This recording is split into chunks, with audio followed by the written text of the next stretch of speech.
প্রিয় ভিউয়ার্স, নয়া খামারের নতুন একটি ভিডিওতে আপনাদেরকে স্বাগতম।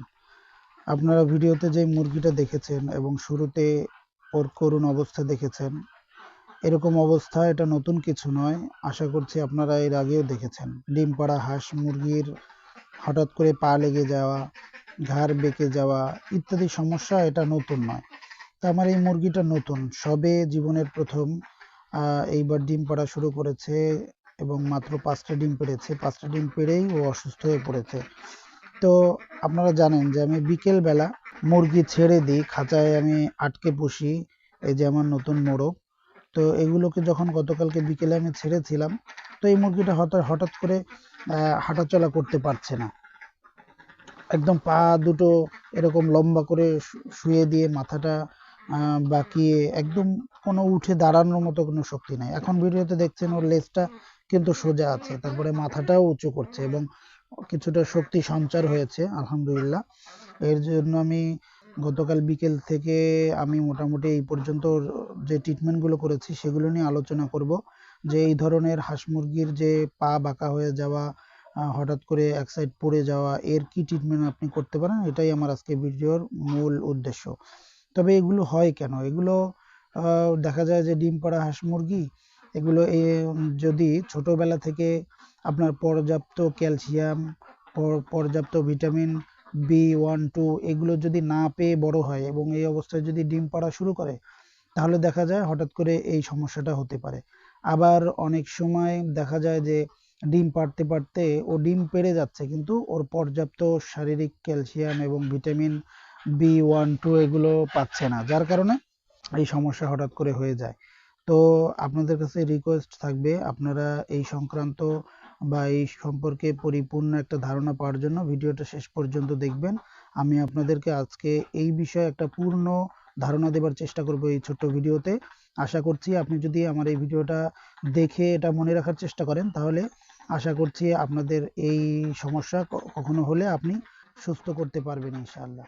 আমার মুরগিটা কিন্তু আপনারা ভিডিওর শুরুতে যে দেখেছেন একেবারে কি অবস্থায় ছিল, আর এখন দেখেন এই একদিনেই আমি মুরগিটা কিন্তু এখন অনেকটা উঠে দাঁড়াতে পারছে এবং 2-4 পা কিন্তু সে হাঁটতেও পারে এবং সে কিন্তু খাচ্ছে।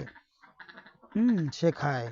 আপনার কাছে দেখে মনে হবে যে এখনো তো সুস্থ হয়নি, কিন্তু আপনাকে কিভাবে বুঝাবো যে এটা গতকালকের থেকে অনেক সুস্থ, আলহামদুলিল্লাহ অনেক সুস্থ। এবং আমি আশা করছি যে ও পরিপূর্ণ সুস্থ হয়ে যাবে। এবং আজকে কিন্তু দুপুরেও একটা ডিমও পেড়েছে। অদ্ভুত ব্যাপার হলেও সত্যি কথা যে গতকালকে হয়তো ডিম বড় হয়ে গেছে, সেই ডিমটা আজকে ও পেড়েছে। তাতে আমি বুঝলাম আল্লাহর রহমতে সুস্থ হয়ে যাবে ইনশাল্লাহ। তো আমি ওকে যে ট্রিটমেন্টগুলো দিচ্ছি, এই ব্যাপারে কিন্তু অনেকে অনেক ট্রিটমেন্টের কথা বলে। কেউ কেউ বলে যে পেঁয়াজ মরিচ এগুলো কুচি কুচি করে বেটে খাইয়ে দিতে, ইত্যাদি ইত্যাদি এগুলোর কথা বলে। আসলে ঠান্ডা জনিত কোনো সমস্যা হলে পেঁয়াজ, তারপরে রসুন, অনেক সময় কাঁচা মরিচ এগুলো গুঁড়ো করে বা পিষে দিলে অনেক সময় সেরে যায়, কিন্তু এটা তো ঠান্ডা জনিত কোনো সমস্যা না।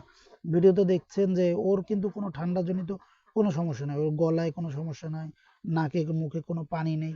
ওর এটা ঠান্ডা জনিত সমস্যা না। যেগুলো ঠান্ডা জনিত সমস্যা সেগুলোর জন্য ওগুলো করলে অনেক সময় ভালো হয়, কিন্তু সব সময় যে ওগুলো করলেই ভালো হয় এরকম কিন্তু না। তাই আপনাকে বুঝতে হবে যে মুরগির বা হাঁসের মূল রোগটা কি। আপনি যদি রোগ না বুঝে ট্রিটমেন্ট করেন, তাহলে অবশ্যই আপনার কোনো ভালো তো হবেই না, বরং আরো সমস্যার দিকে ধাবিত হবে ধীরে ধীরে। তো এই মুরগিকে আমি গতকাল থেকে যে ট্রিটমেন্ট দিচ্ছি, 1 নম্বরে হচ্ছে আমি এই ওষুধটা দিচ্ছি। দেখেন, এটা হচ্ছে থায়োবিন। এটা হচ্ছে থায়োবিন, প্যাকেটে আপনারা দেখতে পাচ্ছেন, এই যে থায়াবিন। এই ওষুধটা আপনার 20 গ্রাম ওষুধ মাত্র 22 টাকা নিয়েছে। এই থায়োবিনটা আসলে মূলত মোরগ মুরগি এবং হাঁস, কবুতরের ভিটামিন B, ভিটামিন B1 এবং B2-র যত অভাবজনিত সমস্যা, আপনার স্নায়ু অর্থাৎ বিভিন্ন শিরা উপশিরাগুলো ধীরে ধীরে শিথিল হয়ে যায়, দুর্বল হয়ে যায়, এগুলো সবল করে আপনার সারা শরীরের মধ্যে বা অসুস্থ জায়গাগুলোতে দ্রুত আপনার শক্তির সঞ্চার করে। পাশাপাশি এর সাথে আমি দিচ্ছি আপনার লাইসোভিট।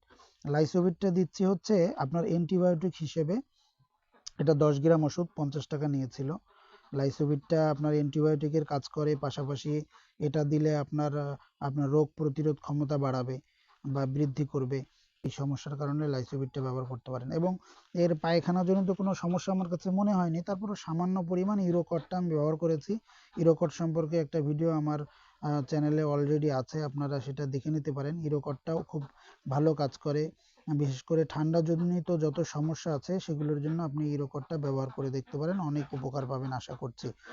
আর পাশাপাশি এর শরীরের যে ক্যালসিয়ামের ঘাটতির জন্য আমি আরেকটা ওষুধ ব্যবহার করছি সামান্য পরিমাণ।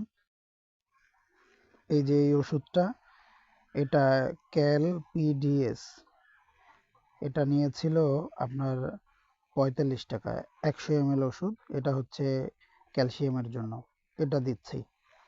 তো এগুলো আপনি যে দোকান থেকে কিনবেন সেখান থেকে এর গায়ে ব্যবহার বিধি বা সেই দোকানের যিনি ওষুধ বিক্রেতা তার কাছ থেকেই শুনে তারপরে ব্যবহার করতে পারবেন। এগুলো নিয়ে কোনো ঝামেলা নেই, কোনো সমস্যা না।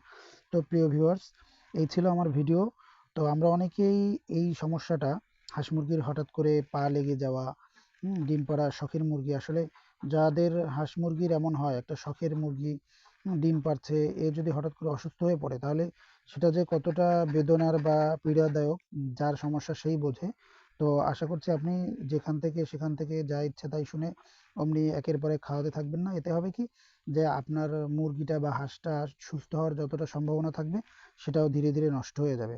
তো এই ছিল আজকের ভিডিও। যদি ভিডিওটা আপনার কাছে উপকারী মনে হয় তাহলে অবশ্যই আমার ভিডিওতে একটা লাইক দিবেন, আর চ্যানেলে নতুন হলে অবশ্যই সাবস্ক্রাইব করবেন।